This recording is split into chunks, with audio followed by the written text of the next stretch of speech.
ওগো কামলিওয়ালা তুমি মদিনাওয়ালা, ওগো কামলিওয়ালা তুমি মদিনাওয়ালা। তোমারি জন্যে জগত জালা, কামলিওয়ালা তুমি মদিনাওয়ালা, ওগো কামলিওয়ালা তুমি মদিনাওয়ালা। তোমারি জন্যে জগত জালা, কামলিওয়ালা তুমি মদিনাওয়ালা, ওগো কামলিওয়ালা তুমি মদিনাওয়ালা। তুমি প্রাণের নবী, তুমি ধ্যানের ছবি, তুমি প্রাণের নবী, তুমি ধ্যানের ছবি। তুমি নূরে মুজাসসাম সাল্লি আলা, কামলিওয়ালা তুমি মদিনাওয়ালা, ওগো কামলিওয়ালা তুমি মদিনাওয়ালা। তোমারি জন্যে জগত জালা, কামলিওয়ালা তুমি মদিনাওয়ালা, ওগো কামলিওয়ালা তুমি মদিনাওয়ালা। তুমি নয়নের তারা, তুমি হৃদয়ের সারা, তুমি নয়নের তারা, তুমি হৃদয়ের সারা। স্বপ্নে দেখা দাও সাল্লি আলা, স্বপ্নে দেখা দাও নূরেওয়ালা, কামলিওয়ালা তুমি মদিনাওয়ালা, ওগো কামলিওয়ালা তুমি মদিনাওয়ালা। তুমি নূরে মুজাসসাম সাল্লি আলা, কামলিওয়ালা তুমি মদিনাওয়ালা। রসুলের ভালোবাসা নাই, দাবি করি যে ভালোবাসা আছে, কিন্তু প্রকৃতপক্ষে রসুলের ভালোবাসা নাই। যদি প্রকৃতপক্ষে রসুলের ভালোবাসা আমাদের মধ্যে থাকতো, তাহলে আমাদের চলাফেরায়, আচার আচরণে, কথাবার্তায়, ব্যবহারে ওইটা বোঝা যেত, ঠিক কিনা? জোরে কোন ঠিক নেই? পানির মধ্যে চিনি পরে, এটার মিষ্টন্যায় বোঝা যায়। মিষ্টি যতটুকু হয় তাহলে বোঝা যায় যে এর মধ্যে চিনি আছে কি নাই, কতটুকু আছে মিষ্টি বোঝা যায় কিনা? কথা কয় না। পানি যত মিষ্টি লাগবে তত বোঝা যায় যে এটার মধ্যে চিনি বেশি পড়ছে। তো রসুলের ভালোবাসাটা প্রকাশ পাইব আমাদের আমলে, আখলাকে, চরিত্র, কথাবার্তা, ঠিক কিনা? কিন্তু আমাদের চরিত্র কেমন হইছে? আমরা মানুষ এখন সকালে কই একটা, বিকালে কই আরেকটা, ইহনি কইছি একটা, ইহনি আবার আরেকটা কই, বইয়া কই একটা, দাঁড়ায় কই আরেকটা, বেশি বেশি বললে কই কি জানি কইছি মনে নাই। তো এই চরিত্র কি রসুলের ভালোবাসার চরিত্র? কথা কয় না। বুঝেননি ওয়াজ? বুঝেননি? যাই হোক, প্রকৃতপক্ষে রসুলকে ভালোবাসা, কলিজার মধ্যে রসুলকে স্থান দিয়া, আমার দেহের মধ্যে রসুলের ওই আদর্শকে বাস্তবায়ন করে তোলাটার নামই হলো প্রকৃতপক্ষে ভালোবাসা। আমরা থেকে অত কিছু আমাদের লাগে না, শুধু রসুলের সুন্নত মাইনা, রসুলের আদর্শ মাইনা জীবন যাপন করলেই যথেষ্ট। কিন্তু সাহাবায়ে কেরাম রাসূলুল্লাহকে ভালোবেসে তাদের জীবন বিলীন করে দিছে, ঠিক কিনা? আমাদের তো জীবন বিলীন করে দেওয়া পর্যন্ত যাওয়ান লাগে না, এর আগেই আমরা খুঁজে পাওয়া যায় না। আমরা রসুলের উম্মত দাবি করি, কিন্তু কাজের বেলা নাই। উম্মত কাকে বলা হয়? রসুলের উম্মত তাকে বলা হয় যে আমার কোনো মত নাই, রসুলের মতই আমার মত, তার নাম উম্মত। জোরে কোন, তার নাম উম্মত। রসুলের মতই আমার মত, আমার এখানে কোনো মত নাই। রসুল যেই মত দিছে, যেই জায়গায় যেইভাবে বলছেন ওইভাবে ওই মতটাকে গ্রহণ করে আমি চলমু, তার নাম কি? উম্মত। জোরে কয় না, তার নাম কি? উম্মত। ইয়ান উম্মত আছে কিন্তু সুন্নত, কথা কয় না, উম্মত আছে সুন্নত নাই। সুন্নত তো দূরের কথা, খবর লইলে দেখবেন ফরজই নাই, কথা কয় না, ফরজই নাই। যেমন হাঁটুর উপরে কাপড় তোলা, এটা হারাম, কবিরা গুনাহ। হাঁটু ঢাইকা রাখা এটা ফরজ। এটা কি? জোরে করে, এটা কি? ফরজ। কিন্তু আমাদের অনেক মানুষ রসুলের উম্মত নামদারি এই গোসলেন্ডি দেয় কিনা? গোসলেন্ডি দিছে, হাঁটু বার করে রাখছে। আবার কিছু এখন ফোলাপাইন বাইর হয়েছে, ফোলাপাইন, ডিজিটালের ফোলাপাইন, কয় উন্নত জামানার আধুনিকতার ছোঁয়া তাদের গায়ে লেগেছে। ওই আধুনিকতার ছোঁয়া নিজেকে আধুনিক ভাবতে ভাবতে মনে করে যে আমি আধুনিকতার উন্নত শিখরে পৌঁছে গেছি। ওই আধুনিকতার উন্নত শিখরে পৌঁছানোর নমুনা কি আমি আপনাদেরকে বলি। তাদের উন্নতির নমুনা বুঝায়, আধুনিকতার নমুনা বুঝায় উপযুক্ত বালেক সুবল একজন যুবক ছেলে, তার উপযুক্ত মার সামনে, তার উপযুক্ত বোনের সামনে সে ফরজ আঠু বার কইরা কইরা হাফ প্যান্ট পরা ঘুরে, ঠিক কিনা? জোরে কোনা ঠিক নেই? জিগাইলে কয়টা আধুনিকতা। এটা আধুনিকতা না এটা বেহায়াপনা? জোরে কোন, এটা কি আধুনিকতা না বেহায়াপনা? এর চাইতে বেহায়াপনা, অশ্লীলতা, বেপাল্যপনা আর কিছু হতে পারে না, ঠিক কিনা? একজন উপযুক্ত যুবক ছেলে তার উপযুক্ত বোনের সামনে, তার মায়ের সামনে তার ফরজ আঁটু বের করে হাফ প্যান্ট পরা পরা ঘুরা, এটা আধুনিকতা না, এটা অসভ্যতা, এটা বেহায়াপনা, এটা অশ্লীলতা। এর চাইতে বেহায়াপনা, বেলাল্লাপনা, অশ্লীলতা আর হতে পারে না, ঠিক কিনা? এ যুবক, আধুনিকতার ছোঁয়া লাগে নাই। তোমার মেধা মস্তিষ্কের মধ্যে পচন ধরেছে, এটা তোমার রসুলের সুন্নত না, এটা তোমার রসুলের আদর্শ না, এটা তোমার রসুলের আখলাক না, ঠিক কিনা? এ হলো উম্মতে মুসলিমার কিছু সংখ্যক যুবকের কথা বললাম। উম্মতে মুসলিমার যুবকদের অবস্থা শুধু কি তাই না? উম্মতে মুসলিমার যুবতীদের কি অবস্থা? উম্মতে মুসলিমার যুবতী, সে বলে তার গায়ের মধ্যে উন্নত আধুনিকতার ছোঁয়া লেগেছে, সে মডেল অতি আধুনিকতা নিজেকে বুঝাইতে গিয়া সে বলে এখন যুগ জামানা উন্নত হয়েছে, নিজেদেরকে মডেল ভাবতে গিয়া, উন্নত ভাবতে গিয়া, তার প্রমাণ দিতে গিয়া উপযুক্ত একটা মেয়ে, মাথায় ওড়না নাই, বুকে ওড়না নাই, ওড়না গা থেকে ফেলে সে তার উপযুক্ত ভাইয়ের সামনে, তার বাবার সামনে গেঞ্জি পরা ঘুরে, গেঞ্জি, ঠিক কিনা? ভোট, তুমি ভুল করছো, এটা আধুনিকতা নয়। এর চাইতে বেলাল্লাপনার, বেহায়াপনা, অশ্লীলতা হতে পারে না, ঠিক কিনা? তোমার মেধা মস্তিষ্কের মধ্যে পচন ধরেছে, তোমার বিবেকের মধ্যে পচন ধরেছে, তুমি তোমার বিবেককে জিজ্ঞাসা করো যে এটা কি সুস্থ মস্তিষ্কের কাজ নাকি, ঠিক কিনা? আহা,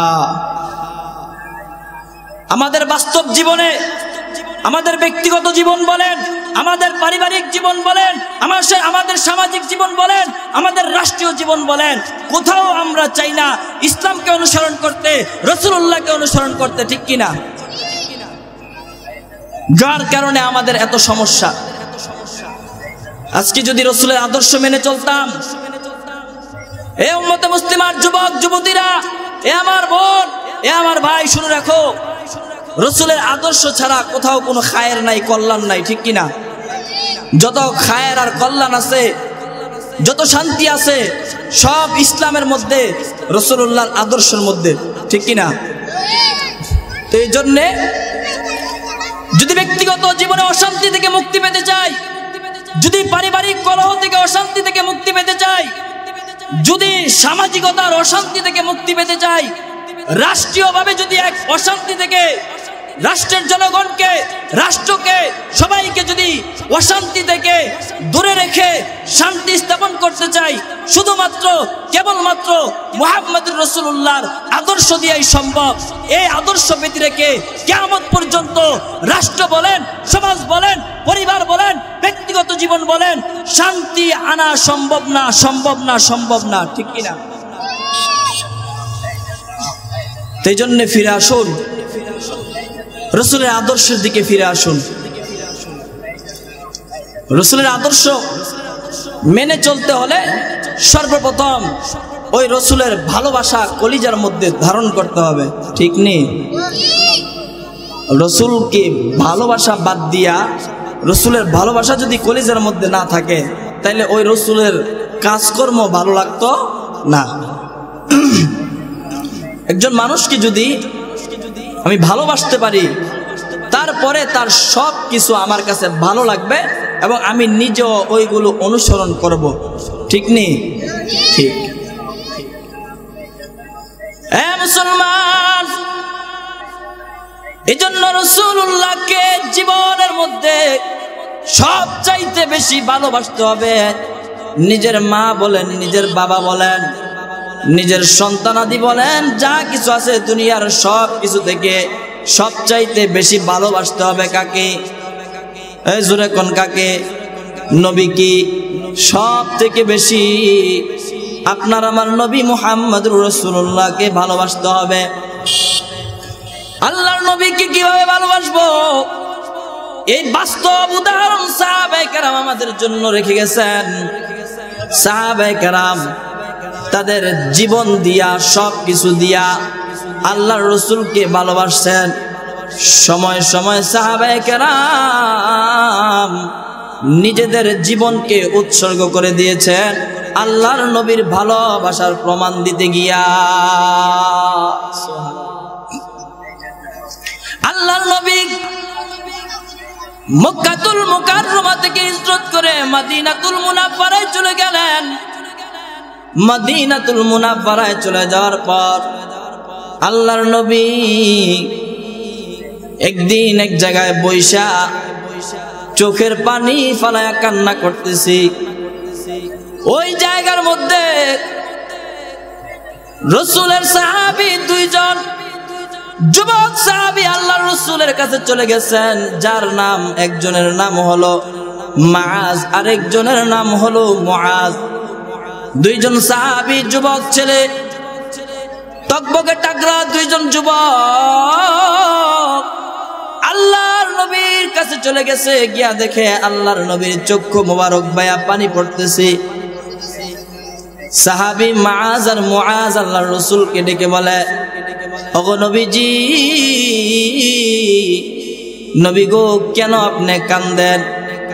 ইয়া রাসূলুল্লাহ, আপনার মনের মধ্যে কি এমন দুঃখ, কি এমন ব্যথা গো, যার কারণে আপনি কাঁদতেছেন আর আপনার চোখ বায়া বায়া পানি পড়তেছে?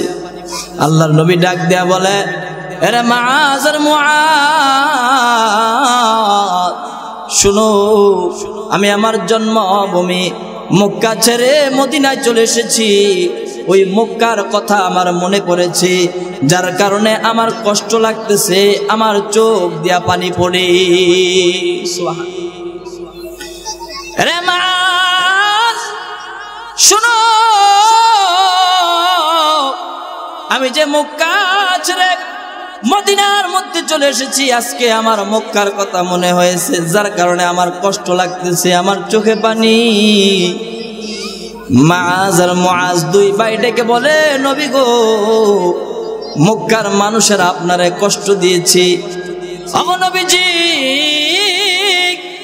কে গো আপনাকে কে কষ্ট দিয়েছে? মক্কায় কে আপনারে কষ্ট দিয়েছে? তার নামটা শুধু একবার আমাকে বলুন। আল্লাহর নবী বলেন, মক্কায় আমাকে কষ্ট দিয়েছে, সবচাইতে বেশি কষ্ট দিয়েছেন আবু জাহেল। হযরতে মাআজ আর মুআজ টকবকে দুইজন টাকরা যুবক আল্লাহর নবীর জবান থেকে যেই মাত্র আবু জাহেলের নাম শুনছে, ওইখান থেকে চলে এসেছে। চলে আসার পর কিছুদিন পরে উহুদের যুদ্ধ সংগঠিত হবে। কিছুদিন পরে উহুদের যুদ্ধ সংগঠিত হবে। উহুদের যুদ্ধের জন্য সেনাবাহিনী, মুসলমান সেনাবাহিনী সাহাবীদেরকে দিয়া একদল সেনাবাহিনী তৈরি করলেন, উপস্থিত করলেন।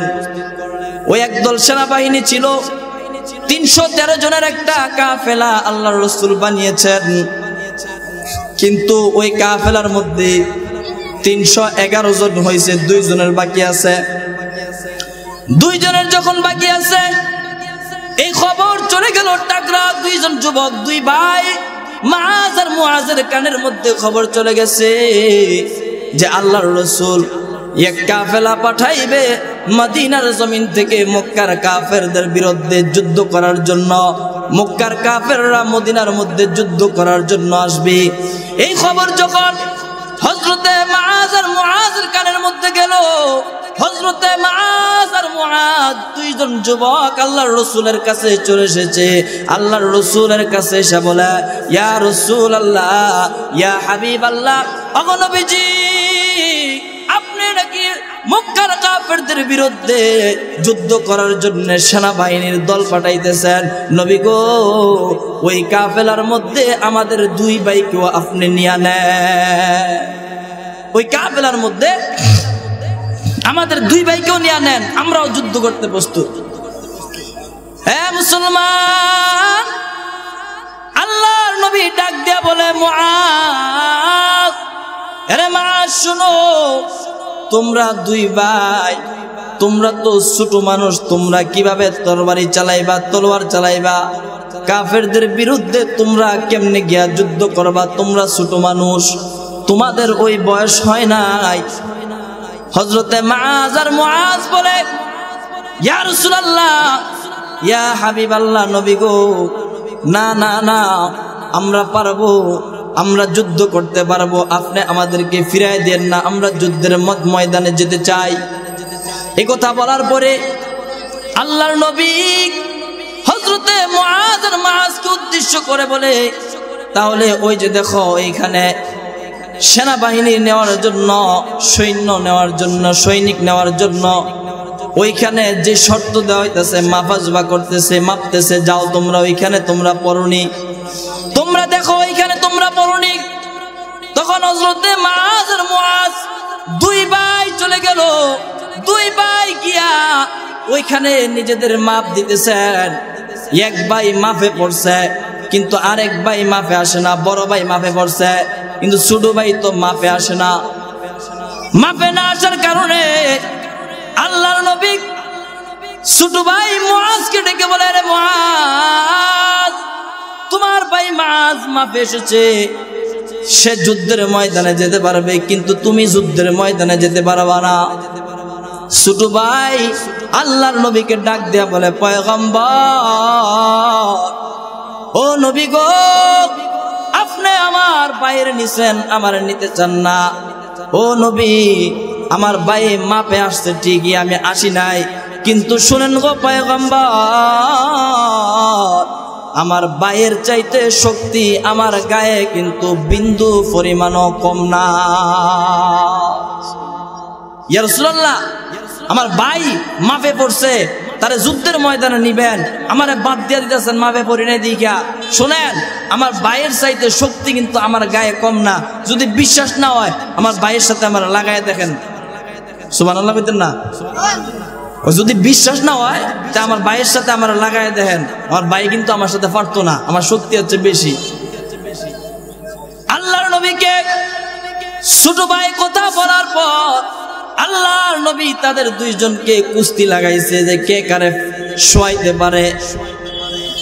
2 জনকে যখন লাগানো হলো, ছোট ভাই বড় ভাইকে জড়ায় ধইরা কানে কানে ডাক দিয়া বলে, আরে ভাই, জীবনে সব জায়গায় 2 জন একসাথে ছিলাম, একসাথেই 2 জন বাঁচছি, বাঁচবো তো একসাথে বাঁচবো, মরবো তো একসাথে মরবো। ও ভাই, এটা হতে পারে না। আজকে তুমি যুদ্ধের ময়দানে যাইবা আর আমি যেতে পারবো না, আমার রাইখা তুমি একা চলে যাইবা। ভাই, এটা হতে পারে না। ভাই গো, তোমার তো যুদ্ধের ময়দানে যাওয়া ফাইনাল হয়ে গেছে, কিন্তু আমার হয় নাই। যেহেতু তোমার যুদ্ধের ময়দানে ফাইনাল হয়ে গেছে যাওয়া, তোমারে বাদ দিত না, তুমি আর বাদ করবা না রে ভাই। এ ভাই, আমি জানি তোমার গায়ের মধ্যে চাইতে শক্তি বেশি, তুমি আমার চাইতে বড়, তুমি যদি আমার ভালো করে ধরো আমি তোমার সঙ্গে পারবো না। কিন্তু ভাই গো শোনো শোনো শোনো, তুমি যদি আমারে শোয়া ফেলো, আমি যদি তোমারে শোয়াই না ফেলতে, আমি যদি তোমারে না শোয়াইতে পারি, যুদ্ধের ময়দানে যাওয়ার অনুমতি আমি পাবো না।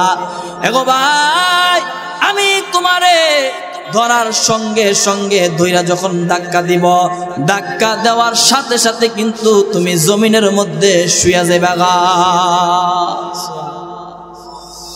ছোট ভাই বড় ভাইকে জড়ায় ধইরা ধাক্কা মারলো, ধাক্কা মারার সঙ্গে সঙ্গে বড় ভাই শুয়ে গেছে।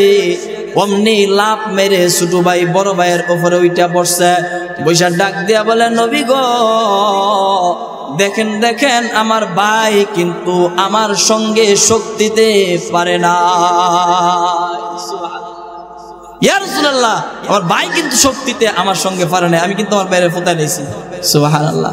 আল্লাহর রাসূল এই দুই যুবকের ইমানি স্পৃহা, রাসূলের প্রতি এমন মুহাব্বত আর ভালোবাসা দেখা আল্লাহর রাসূল আনন্দে আত্মহারা হয়ে গেছে, আনন্দিত হয়ে গেছে যে ছোট দুইটা যুবক, কম বয়সের টাগরা দুইজন যুবক, তাদের প্রতি আল্লাহর মুহাব্বত আর ভালোবাসা কতটুক। সুবহানাল্লাহ।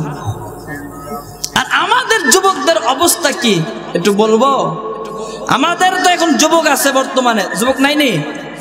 আরে আমগো সমাজে যুবক আছে নি? আছে। কিন্তু এই যুবকদের কি অবস্থা হয়েছে? যুদ্ধের ময়দানে যুদ্ধ ইসলাম, হেরা যুদ্ধ করে রাইতের বেলা কেমনে ডেকসিট আর বক্সিট বাজায়া মানুষের ঘুম নষ্ট করন যাইব, এই যুদ্ধ করে হেরা। জোরে কথা কয় না, আরো জোরে কোন, আরো জোরে, ঠিক নেই? হেরা কেমনে?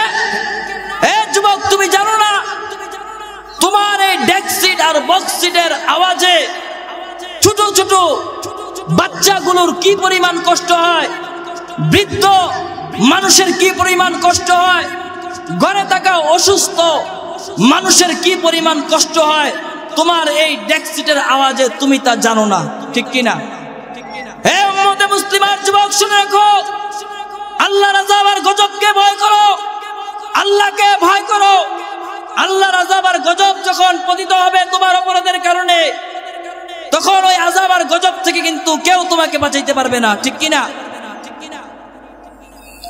তোমার এই বক্সের, তোমার এই ডেকসিটের আওয়াজের কারণে ছোট ছোট বাচ্চারা রাতের আধারে ঘুমাইতে পারে না, এক অজানা আতঙ্কে থাকে। তোমার এই ডেকসিটের বক্সিটের আওয়াজে অসুস্থ মানুষরা ঘরের মধ্যে বিছানার মধ্যে তার অসুস্থতার রোগের কারণে কাতরায়। আবার তোমার এক ডেকসিটের আওয়াজে তার এক বক্সিটের আওয়াজ এত বিকট যে মানুষের কলিজা পর্যন্ত কাঁপে, ঠিক কিনা? উম্মতে মুসলিমার যুবক, এই যুবক ভাই, তোমার দ্বারা তো এই আশা করা হয় নাই।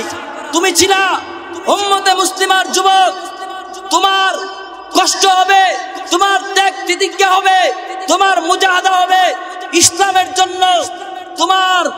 তুমি থাকবা দ্বীনের কল্যাণে, ইসলামের কল্যাণে, ইসলামের বিজয়ে রাজপথের লড়াকু সৈনিক হিসাবে তুমি নিজেকে উপস্থিত করা ছিল তোমার পণ আর প্রতিজ্ঞা। কিন্তু তুমি আজকে এক অজানা উদ্দেশ্যের পিছনে ছুটতেছো। তুমি নাস্তিক, তুমি বেঈমানদেরকে, তুমি নাস্তিকদেরকে খুশি করানোর পিছনে চলতেছ, তুমি শয়তানকে খুশি করানোর পিছনে তোমার হায়াত কাটাইতেছ, ঠিক কিনা? জোরে কোন ঠিক নেই? আহা, তোমার এই ডেকসিট আর বক্সিটের আওয়াজে যে সকল মানুষ এক অজানা আতঙ্কে থাকে, যাদের রাত্র কাটে নির্ঘুমে, যারা ঘুমাইতে পারে না, শুনে রাখো ময়দানে মাহশরে তুমি আল্লাহর আদালতে এক জালেম হিসাবে বিবেচিত হবে, এক জালেম হিসাবে আল্লাহর আদালতে তুমি উঠবে, ঠিক কিনা? এই জোরে কোন ঠিক নেই? উম্মতে মুসলিমার যুবক, তোমার হায়াত ইসলামের কল্যাণের পিছনে ব্যয় করার উচিত ছিল। তোমার জীবনের পণ আর প্রতিজ্ঞা এই থাকা ছিল যে আমি হায়াত ব্যয় করব মানবতার কল্যাণে, দেশের কল্যাণে, রাষ্ট্রের কল্যাণে, ইসলামের কল্যাণে, ইসলাম আর মুসলমানের ঈমান হেফাজতের কল্যাণে আমার সময় ব্যয় করব, আমি যুবক নিজেকে বিলিয়ে দিব, ঠিক কিনা? কিন্তু এখন যুবকরা নিজেকে বিলিয়ে দিচ্ছে পাপের সাগরে, ঠিক নেই? পাপের সাগরে নিজেকে বিলিয়ে দিচ্ছে। এটা রাসূলের আদর্শ হতে পারে না। এই কাজগুলা তোমার জীবনে কোনোদিন শান্তি আনবে না, ঠিক নেই? আনবে না, আনবে না। এখন যুবকদের জন্য বড় কষ্ট হয়। যুব সমাজ, যুবকরা নেশার পিছনে আর মোবাইলের পিছনে, মোবাইল আর নেশা যুবকদেরকে একবারে ধ্বংস করে দিছে, ঠিক কিনা? একটা মোবাইল যুবকের দুনিয়া, আখিরাত, দিন রাত, তার নিজের জীবন, তার পরিবার সবকিছু একদম গজব, শেষ, ঠিক কিনা? এজন্য আমি প্রায় জায়গায় বলি, জামানা মোবাইলে খাইছে, জামানা মোবাইলে খাইছে, ঠিক কিনা? জামানা মোবাইলে খাইছে, জামানা মোবাইলে খাইছে। অল্প বয়সের ফুলা মায়া প্রেমে জড়াইছে, জামানা মোবাইলে খাইছে, জামানা মোবাইলে খাইছে।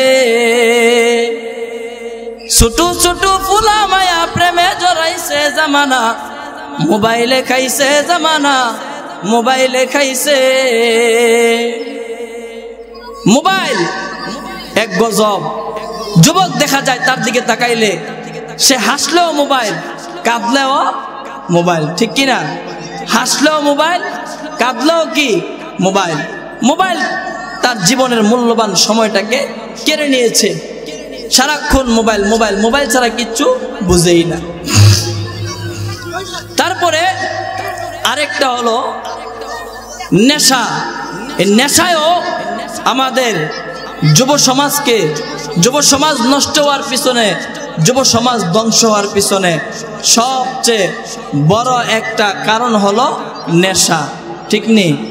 আর এই নেশার সবচেয়ে দুঃখজনক বিষয় হলো আমাদের অভিভাবক হিসাবে আমাদের নেতা যারা থাকে, ওই নেতারাই যুবকদেরকে 1 ঘন্টা 1.5 ঘন্টা 2 ঘন্টার মিছিল দেওয়া 500-1000 টাকা করে দেয়, নিয়াত রাখা, ফিনসিডিল খা, ইয়াবা খা, বাবা খা, নেশা যা, সবকিছু কর। কারণ সুস্থ মস্তিষ্কের যুবক যদি হয় তাদের নষ্টামির পিছনে সাপোর্ট দিবে না, তাদের নষ্টামির পিছনে মিছিল দিবে না, ঠিক কিনা?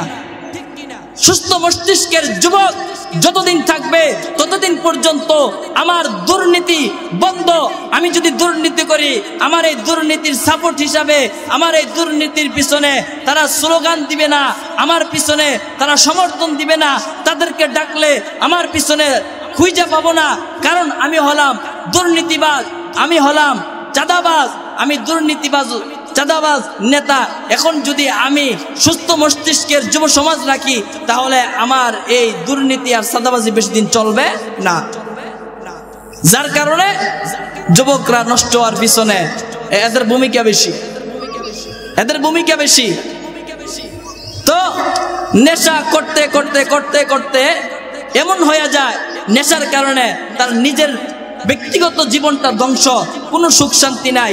তো এখন নেশা তার বিবেক বুদ্ধি ধ্বংস করে দিছে, যার কারণে মার সাথে কি আচরণ করা লাগবে, বাবার সাথে কি আচরণ করা লাগবে সেটা আর সে বুঝে না। যার কারণে মাঝে মাঝে দেখা যায় নেশায় আসক্ত সন্তান তার বাবাকে মারে, তার মাকে মারে, ঠিক কিনা? মুসলমান, আপনারা হয়তো ভুলে গেছেন, স্মরণ করায় দেওয়ার জন্য আবার বলি, পুলিশের একজন বড় কর্মকর্তা, যার মেয়ে ছিল, নাম তার ঐশী। ঐশী নাম কি? ঐশী। ওই মেয়ে নেশায় আসক্ত হয়ে একজন পুলিশের বড় কর্মকর্তা হওয়ার পরেও বাবা মাকে নিজ হাতে জয়বাই করেছিল, ঠিক কিনা? কেন কেন? মেয়ে নেশায় আসক্ত। নেশা করার কারণে এমন ভাবে তার বিবেক বুদ্ধির মধ্যে পচন ধরে, সে বুঝে না কোনটা মা কোনটা বাবা, কোনটা ভালো কোনটা খারাপ, বুঝে না। নেশা করতে করতে করতে করতে নিজে এমন মাতাল হয়, যখন রাস্তা দিয়া যায়, রাস্তা দিয়া যাওয়ার সময় মাতাল, তো মাতাল মাতলামি করতে করতে হাঁটতে হাঁটতে হাঁটতে হাঁটতে কোনটা রাস্তার মাছ আর কোনটা রাস্তার সাইড এটা বুঝে না। রাস্তা ঠিক মতো না হাইটা সাইটে গিয়া যখন দেয়ালের সাথে ধাক্কা খায় তখন মাতাল কয়, কিরে দেয়াল তুই তো সাইডেই ছিলি, আজকে আবার রাস্তার মাঝখানে কেমনে আইলি? ঠিক নেই? এই জোরে কথা কয় না, ঠিক নেই? আরো জোরে কোন, ঠিক নেই? হে মাতলামি করতে করতে রাস্তার সাইডে গিয়া দেয়ালের সাথে ধাক্কা লাগিয়া কয়, দেয়াল রে তুই তো সাইডেই ছিলি, আজকে কেমনে মাঝখানে আইলি? ঠিক কিনা? মাতাল মাতলামি করতে করতে করতে করতে রাস্তা সাইডে গিয়া গাছের সাথে ধাক্কা খায়, ধাক্কা খায় রাস্তা, গাছ রে গাছ আজকে তুই বুঝি রাস্তার মাঝখানে আইছস? গাছ রাস্তার মাঝখানে আইছে না, এক জায়গায় গাছের সাথে ধাক্কা খাইছে। গাছ ঠিকই আছে, দেয়াল ঠিকই আছে, মাতাল তুমি ঠিক নাই। নেশায় ধ্বংস করে দিছে, আমাদের যুব সমাজকে ধ্বংস করে দিয়েছে নেশায়। তো এই জন্যে আমাদের অভিভাবক যারা আছে, আমাদের মা বাবা যারা আছে, তাদেরকে বলি নিজেদের সন্তানদের প্রতি যত্নবান হন, খবর রাখেন, খবর নেন যে আমার সন্তান কার সাথে উঠা বসা করে। আমি বাবা হিসাবে আমার দায়িত্ব, ঠিক কিনা? কিন্তু আফসোসের বিষয়, বাবা খবর নিতে চায় না। বাবা দেখে যে আমার সন্তান এ যদি নেশাগ্রস্ত হইয়া উচ্ছৃঙ্খল এক জীবন যাপন করে, তাইলে আর সমাজে সবাই ডরাইবো, তো ডরাইলে আমি নেতার বাপ হমু, তে আমার ফোলারে সামলানোর দরকারটা কি? কথা কয় না? হ্যাঁ, এলাও চিন্তা করে যে আমি নেতার বাপ হমু, বুক ফুলাই আঁকমু না। বাজান, এটা এই বুঝটা আপনার ভালো না, এই বুঝটা সুন্দর না, এই বুঝটা সুন্দর না।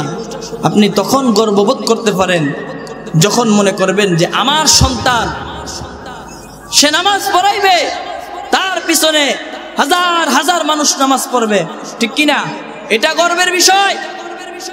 আমার সন্তান আমি মারা গেলে সে আমার জানাজা পড়াইবে, এটা গর্বের বিষয়। আমি মারা গেলে আমার সন্তান আমার জানাজা পড়াইবে, আমার দাফন কাফন করবে, আমারে গোসল করাইবে। আমি মারা গেলে আমার সন্তান নামাজের মুসল্লায় বসে চোখের পানি ফালায়া আমার জন্য দোয়া করবে, এটা আমি বাবা হিসাবে আমার জন্য গর্বের বিষয়, ঠিক কিনা? কিন্তু আমার সন্তান মদ খেয়ে মাতলামি করবে, মানুষের মালের উপর, ইজ্জতের উপর, জানের উপরে হামলা করবে, এটা আমি বাবা হিসাবে আমার জন্য লজ্জার বিষয়, গর্বের বিষয় না, ঠিক নেই? তো এই জন্য উম্মতে মুসলিমার যুবক, এসো এ যুবক ভাই, কলিজার টুকরা যুবক, তোমাদেরকে নিয়ে স্বপ্ন দেখি। ইসলামের সবচাইতে বেশি উপকার হয়েছে যুবকদেরকে দিয়ে, ঠিক কিনা? ইসলামের সবচাইতে বেশি উপকার হয়েছে যুবকদেরকে দিয়ে। উম্মতে মুসলিমার যুবক, তোমরা হলে মর্দে মুজাহিদ, তোমাদের হুঙ্কারে আসমান আর জমিন থরথর করে কাঁপবে, তোমাদের হুঙ্কারে বেদিন বেঈমান নাস্তিকদের কলিজার মধ্যে কম্পন ধরবে, ভূমিকম্প উঠবে, ঠিক কিনা? কিন্তু বেঈমান বেদিনরা, নাস্তিকরা তাদের সূক্ষ্ম পরিকল্পনায় আমাদের মুসলমানদের যুবকদেরকে নেশাগ্রস্ত করে নষ্ট করে ফেলতেছে, যেন ভবিষ্যতে উম্মতে মুসলিমার যুবকরা যেন তাদের বিরুদ্ধে না দাঁড়াইতে পারে, ঠিক কিনা? এজন্য দেখবেন টাকরা যুবক, সে নেশা করতে করতে করতে করতে এমন অবস্থা হয় তার, একজন যুবক তার দেহ থাকার কথা হৃষ্টপুষ্ট, কিন্তু এই নেশা করতে করতে করতে মুখ আর জাগাত নাই, সব গাতা হয়ে গেছে গা। নেশা কইরা একদম শুগায়া মুচমুচ্চে হয়েছে গা। কি হয়েছে গা? শুগায়া মুচমুচ্চে হয়েছে গা। বাতাসে গেছে ধরে খারিতে অন লাগে, যদি আবার উড়াইয়া লইয়া জাগা, ঠিক নেই? দেখলে মায়া লাগে যে কিছু টিয়া দেই, বালাগুড়া খাক, কি কন? আহা, উম্মতে মুসলিমার যুবকরা তারা বাঘের মতো হওয়ার দরকার, ঠিক নেই? এই জন্যে যুবক ভাই, তোমরা আমার কলিজার টুকরা, তোমরাই আমাদের স্বপ্ন, তোমরাই হবে মর্দে মুজাহিদ, ইসলামের একজন সৈনিক হবে তোমরা। তোমরা সমাজের সকল বাতিলের আতঙ্ক হবে। তোমরা শপথ গ্রহণ করে হুঙ্কার দিবে, চলবে না আমার এই সমাজে কোনো মাদক, আমার এই সমাজের মধ্যে কোনো চাঁদাবাজি করতে পারবে না, কোনো দর্শকের ঠাঁই নেই, আমার এই সমাজের মধ্যে কোনো দুর্নীতিবাজরা দুর্নীতি করতে পারবে না। যুবক যদি শপথ গ্রহণ করতে পারে, খোদার কসম ওই সমাজের মধ্যে অন্যায় অপরাধ আর হতে পারে না। কারণ যুবকরা যেই দিকে যায় ওই দিকেই বিজয়। যুবক যেদিকে যাবে ওই দিকেই কি বিজয়। যুবক ভাই, নিজে নেশাগ্রস্ত হয়ে মোবাইলে আসক্ত হয়ে নিজের সুন্দর জীবনটাকে নষ্ট করো না। এক উদ্দেশ্যহীন রাস্তার দিকে ছুটো না, যে রাস্তার দিকে কোনো দিক কিনারা পাইবা না, চতুর্দিকে শুধু অন্ধকার আর অন্ধকার দেখবা। জীবনটা বড় সুন্দর, মূল্যবান জীবনের হায়াত, সুন্দর করে জীবনটাকে সাজাও। রাসূলুল্লাহ সাল্লাল্লাহু আলাইহি সাল্লামের আদর্শ দিয়া, আখলাক দিয়া আদর্শ ব্যক্তিগত জীবন সুন্দর হবে, শৃঙ্খলাবদ্ধ হবে, তোমার পরিবার সুখে শান্তিতে থাকবে, তোমার সমাজ সুন্দর হবে। তোমাদের দ্বারা যেই সংগঠিত এক সমাজ হবে, ওই সমাজ নিয়ে যে রাষ্ট্র ব্যবস্থা হবে, ওই রাষ্ট্র ব্যবস্থা চলবে সুন্দর। ঠিক কিনা? বুঝতেছেন আমার কথা? বুঝতেছেন নি? সবাই তো বসে থাকে যে 10টার পরে বড় হুজুর আইব, বড় হুজুর তো ওয়াজ করবো। ঠিক নেই? এমনি মাগরিবের পরে রাসূলের পরে ছোট হুজুর বলবো, কি ওয়াজ করবার কি হনমু? হ্যাঁ, তো যাই হোক, শপথ গ্রহণ করতে পারবো তো ইনশাল্লাহ। যুবকরা যদি একতাবদ্ধ থাকি অন্যায়ের বিরুদ্ধে, তাহলে ওই সমাজের মধ্যে কোনোদিন অন্যায় কি হবে না, আর আশ্রয় প্রশ্রয় পাবে না। রাসূলুল্লাহ সাল্লাল্লাহু আলাইহি সাল্লামের আদর্শ এটাই।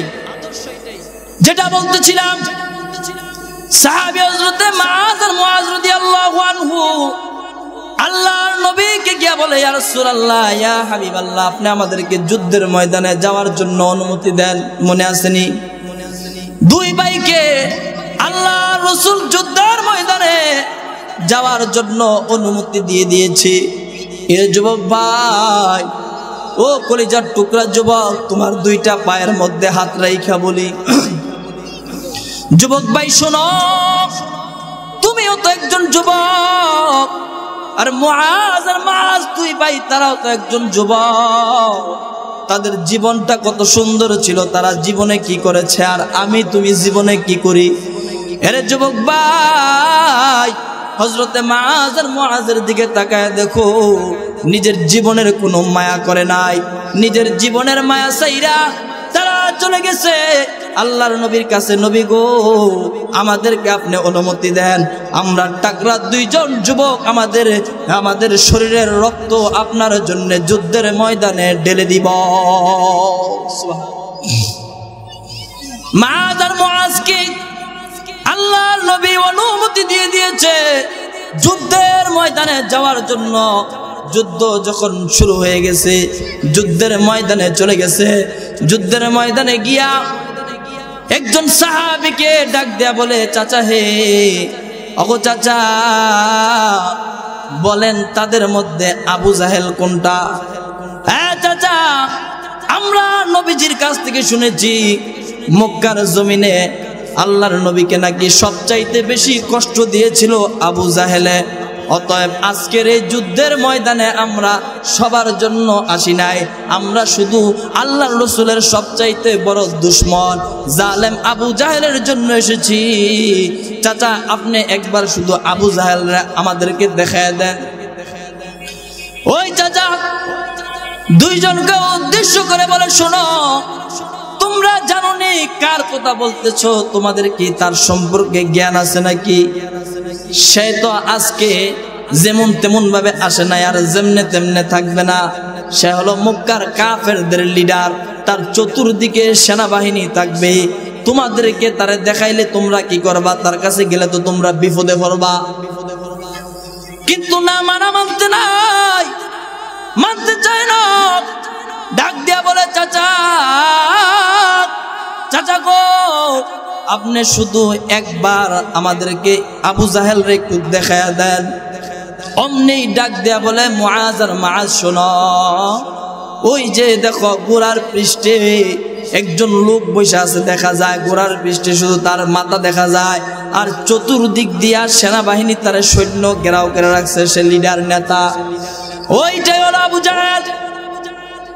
দেখাইতে দেরি অমনি দুই ভাই বাস পাখি যেমন ভাবে মুহূর্তের মধ্যে ছো দিয়া মুরগির বাচ্চা জমিন থেকে নিয়ে নেয়নি, মুহূর্তের মধ্যে দুই ভাই বাঘের মতো দৌড় দিয়ে বাজপাতি বাঘের মতো এক দৌড়ে মুহূর্তের মধ্যে আবু জাহেলের কাছে চলে গেল।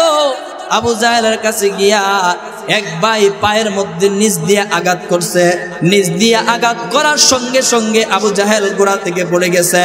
আরেক ভাই সাথে সাথে তার গর্দানের মধ্যে ছুরি দিয়ে আঘাত করে হত্যা করে ফেলেছে। এই হলো যুবক। আর আমগুর যুবকরা, এদের অবস্থা দেখেন, এদের চিন্তা নাই, দিন ধর্ম ইসলাম নিয়ে কোনো চিন্তা নাই, চিন্তা করতে চায় না। এরার চিন্তা খালি সমাবেশ করবো, মিছিল করবো, মিটিং দিবো, স্লোগান দিবো, এই বুঝে জিন্দিগি, এটাই বুঝি শেষ। কি কর, এটাই জীবন শেষ? না, মৃত্যুর পরে বুঝবেন। এই হলো আল্লাহ রসুলকে সাহাবায়ে কেরাম সর্বস্ব দিয়া, জীবনের সব কিছু দিয়া আল্লাহ রসুলকে তারা মহাব্বত করছে, ভালোবাসছে। নিজেদের ভালোবাসার উদাহরণ দিতে গিয়া, প্রমাণ দিতে গিয়া মুহূর্তের মধ্যে নিজেদের জীবনকে বিলীন করে দিয়েছে।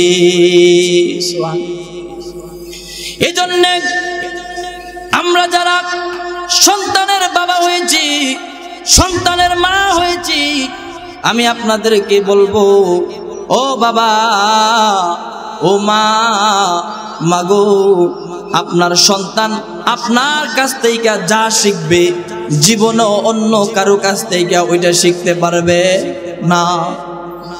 হ্যাঁ মা, এই জন্য আপনার সন্তানকে, কারণ সন্তান আপনার কোলে থাকবে ছোট সময়, ওই ছোট সময় সে শিখবে, তার ভালো কিছু আপনি শিখাইবেন। সাহাবায়ে কেরাম নিজেদের সন্তানদেরকে নিজেরা হাতে দইরা দইরা দেখায় দেখায় শিখাইছে। এই বুঝেন, বালাকেরা বুঝেন, নিজেরা নিজেদের হাতে কইরা দইরা দইরা নিজেদের সন্তানদেরকে শিখাইছে। কি শিখাইছে?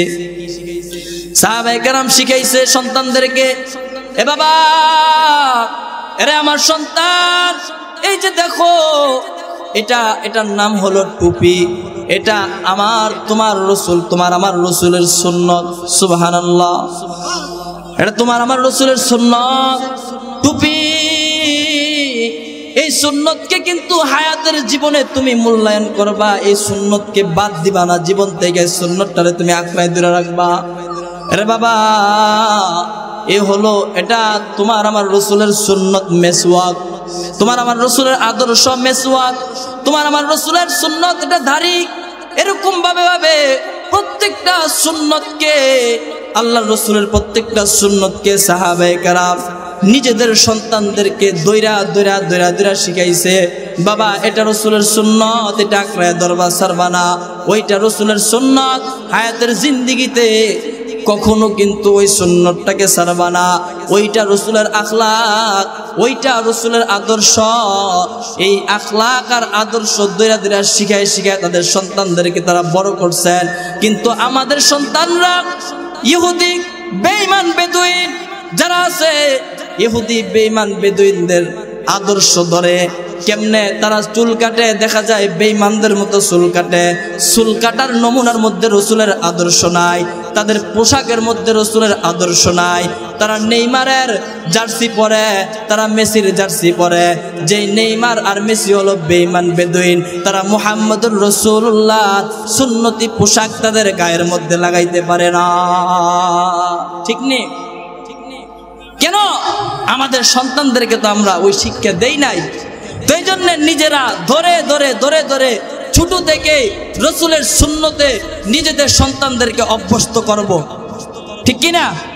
করবো নি? করব। নিজেদের সন্তানদেরকে ধরে ধরে শিখাইবো, বাবা, এটা তোমার আমার রসুলের সুন্নত, এটা তোমার আমার রসুলের আদর্শ, এটা তোমার আমার রসুলের আখলাক, এটা তোমার আমার রসুলের নমুনা। এই আখলাক আদর্শ গ্রহণ করো।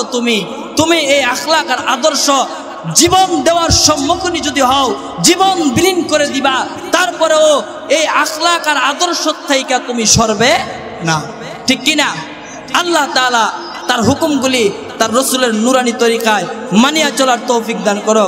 সকলে বলি আমিন। আসসালামু আলাইকুম ওয়া রাহমাতুল্লাহি ওয়া বারাকাতুহু।